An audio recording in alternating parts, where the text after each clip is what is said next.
শয়তান কি মরছেনি?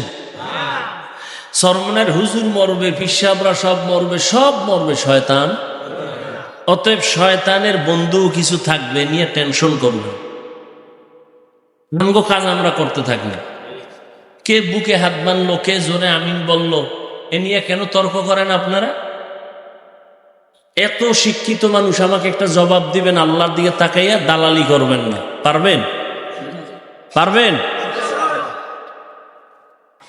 এই বাংলাদেশের মধ্যে চরমনাইয়ের কারণে, উজানির কারণে, খাঁটি পীর ভণ্ড যারা, তারা হক পীর, এদের কারণে বাংলাদেশের মুসলমানের ইমানের আমলের কোনো ক্ষতি হয়েছে কিনা থাকলে একটু বলেন। চাপাবাজি করেন না। থাকলে একজনে দাঁড়ায় বলেন যে হ্যাঁ, আমাদের এলাকায় একজন আগে ভালো ছিল, চরমনাই যাওয়ার পরে গাঞ্জা খায়। আচ্ছা, নাম্বার 2, দাওয়াত ও তাবলীগের মাধ্যমে আমার দেশের বা এই দেশের কোনো মানুষের ক্ষতি হয়েছে? সবাই একমত? তাবলীগের কারণে হয় নাই, কওমি মাদ্রাসার কারণে, দেওবন্দীদের কারণে কোনো ক্ষতি হয়েছে? তাহলে এরা কি ভালো না খারাপ?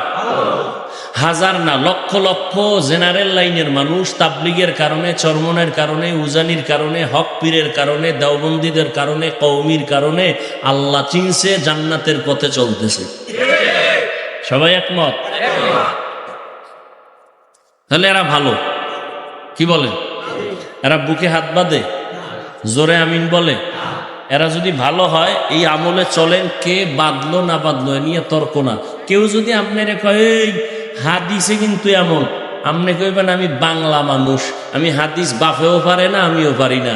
তোমার যদি দলিলের হেডন থাকে, আমগো হুজুরগো গিয়া বুঝাও। চরমনের হুজুরের আমরা ভক্ত, হুজুরের যদি বুঝাই কও, আর হুজুর যদি কয় ঈদ হবে রাতের বেলা, আমরা রাতের বেলা করবো। আমগো দলিল দিও না, আমরা বুঝি না, আমগো কাছে লাঠি আছে, উল্টা পাল্টা খালে খালি হুকুমাইব ফিডামু।